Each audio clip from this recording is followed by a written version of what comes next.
ગામડાની ગણેશોત ને આપણે તો ભાગ્યશાળી આપણા લાડવામાં જ રૂપિયો નીકળ્યો. હિરોઈન નો મેકઅપ થઈ ગયો, જવાનું નોકરીએ જાવ. વાહે બેઠા બાન જવાનું મેટોડા એટલે ગાડી આપી દેવી. રાતે 1 વાગે બસ સ્ટેન્ડે આ બેન સરદાર જાવ પણ બસ આવતી નથી. પરંપરા પ્રતિષ્ઠા અને અનુશાસન નો ભૂલાવું પડે. અલગ અલગ જાતનું લઈને બધું સાઈક લેવાનું. સવારના વેલા 5:30 આજે ગણેશોત છે. ગામડે જાવ તો પગી ગયા રાજકોટ એરપોર્ટે. પોગ્યો ત્યાં આપણું વિમાન આવી ગયું. થોડી ધક્કા મૂકી થાય પણ ધોની સરને પહેલા જવા દેવા પડે. બારી ઠેલો પહેલા જ કાકરી દીધો, સીટ મળી ગઈ. 64 રૂપિયા સરકારને આપ્યા હતા, ખબર પડી ગઈ. આ ભાઈને કયા જન્મનો મારી ઉપર ખારે છે.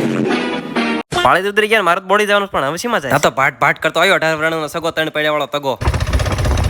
કોને આ સકડામાં બેવાનો લાભ લીધો. આપણું કામ બોડી આવી ગયું, ભત્રીજાના દર્શન થઈ ગયા. ભાભીને જાય ગણેશ કરવાને આપણે હાલી ઉપડ્યા વાડી. આજે પાછા ધૂળવાળા રસ્તે હાલી લેવીને જૂની યાદો તાજા કરી લેવી. પતુભાઈ આવી ગયા આપણે તેડવા. આજથી 15 વર્ષ પહેલા હું આમ સાયકલ લઈને જાતો. વાડીએ પગી ગયા કરી લીધા ગણપતિ બાપાના દર્શન. લાડવા બનાવે તો રૂપિયો નાખી ભાગ્યશાળી હોય જ નીકળે. ગામડાનું અલ્ટ્રા પ્રો મેક્સ ફ્રીજ. આ બાજુ સલમ ને સટુ લેવાય ને ભા બનાવે સા. એકચ્યુઅલી ભાના ભાઈ બનાયા હતા. પાવડો ખંભે નાખીને જામડા ખાને બરેલી દી એક રીલ. બપોર કરીને ખસકાનું રાજકોટ કેમ કે 4 વાગે નોકરીએ જવાનું છે. BMW રૂમે ખસકા કેમ કે ગરમી સડી ગઈ. આટલું ટ્રાવેલિંગ કરીને થાકી તો રહેવાય પણ મજા આવે. હલપતિયા નાઈ લે ફટાફટ નોકરીએ જવાનું.